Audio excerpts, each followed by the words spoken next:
Moseley, and also I chair Time to Change Wales. And one of the things I think places what we're talking about today in context is really the sheer scale of the issue of kind of mental health problems. That's the population of England, well, you can read the slide, population of England and Wales, the 1 in 4 adults, and then the number who actually receive support. Now, obviously, within that, we're covering a huge range. What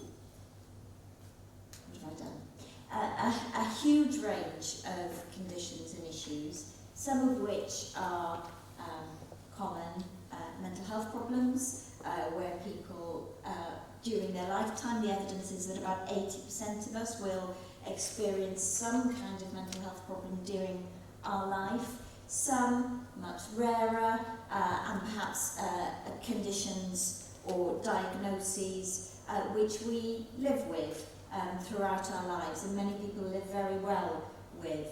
But the key thing that has struck me recently looking at this, and something that we at Mind are looking at more and more, is the cross-section between that significant prevalence of what is happening to people in terms of their mental health and well-being. This actually overlaps very much with what the Minister was saying, with the conditions in which we live, and particularly with deprivation and access to meaningful work, to the things that provide anchors in our life.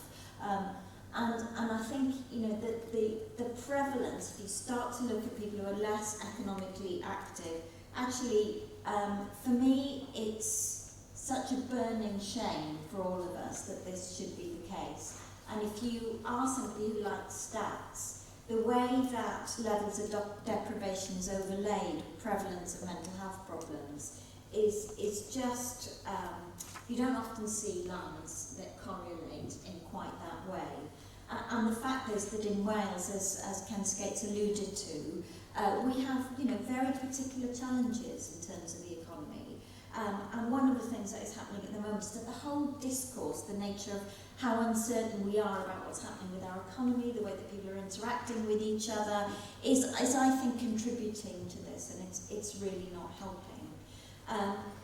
And I think that will come out, during various discussions and talks today. But the environmental factors, the way we live our lives, the connections we have, the anchors we have in our lives, are absolutely crucial to this picture around good mental health and well-being.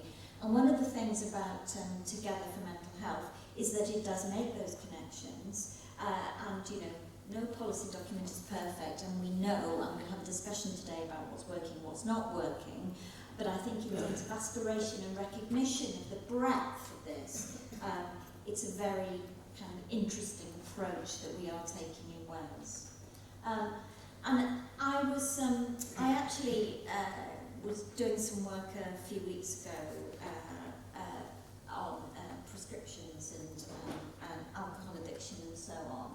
And I got down a kind of a bit of a side street looking at what was happening with prescription rates and addiction rates, and how that was overlaying with mental health problems.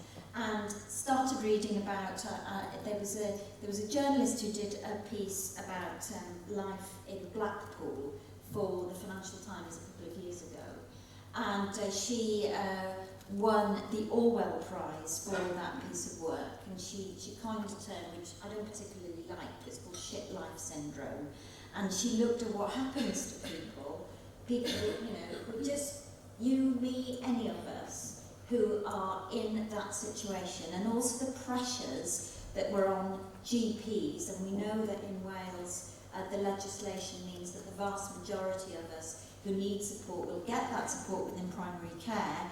And the pressures that there are, and perhaps the lack of kind of understanding and resource within primary care to actually look at alternative ways of how we support people with mental health problems, other than going down the prescription route.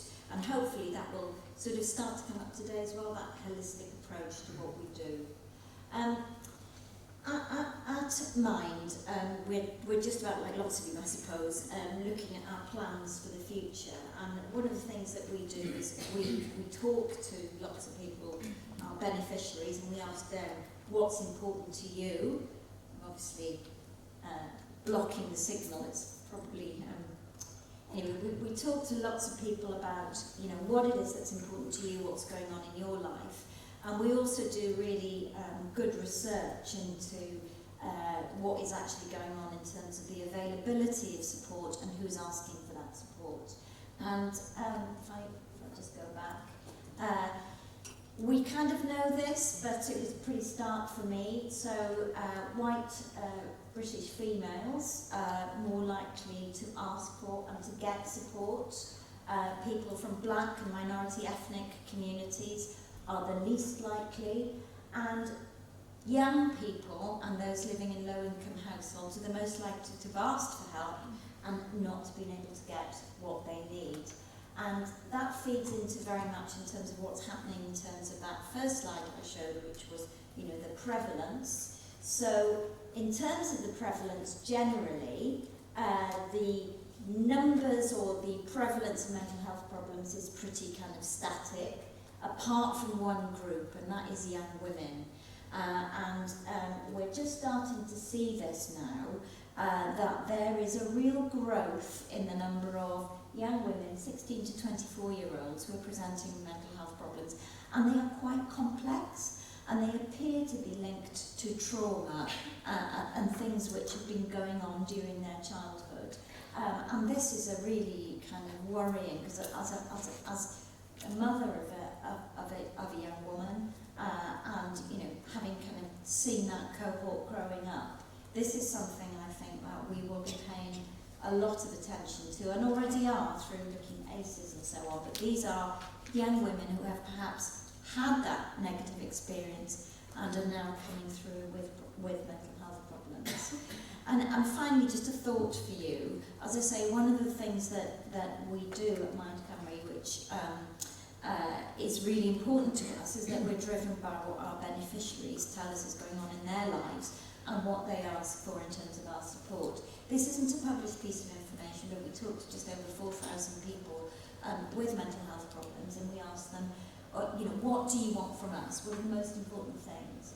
And I think that list is very interesting. There are some things on there that you might expect, but there are also things like continuing to build public knowledge and create public understanding, which are really very high up on that list. And some people say, you know, job done, you know, we've changed our attitudes, we're all talking about mental health. But I can tell you that for a lot of people it doesn't feel like that. So World Mental Health Day, Ben Jeffries, who's the coach of Pontypool RFC, shared his story with Time to Change Wales. An amazing story of how he was living with OCD, which was really, you know, impairing his life. And you know, he got trolled on Twitter for talking about that in the communities that he was operating. So I don't think the job is done. And I think, you know, where we're going next with this is this segue with deprivation, with people feeling under threat and in distress, and with that issue of kind of self-stigma and shame around what people are talking of. So that's a kind of random collection of thoughts from me, but they're just things which are chimed with what I think a number of people in the room are going to be saying. And I'm sure a number of people are going to be focusing on that issue of quality and access as well, because that is incredibly important to our beneficiaries. And just to say as well that if you are working with people, or if you yourself want to access really good quality up-to-date information, and we know that information and support is often the first step to empowerment and really understanding what's going on, there are lots of free resources out there that are available for you. So I just thought I'd put that up, because I know that those are incredibly well used. So I think it's going to be a fascinating day, and let's see what we get talking about in the break as well.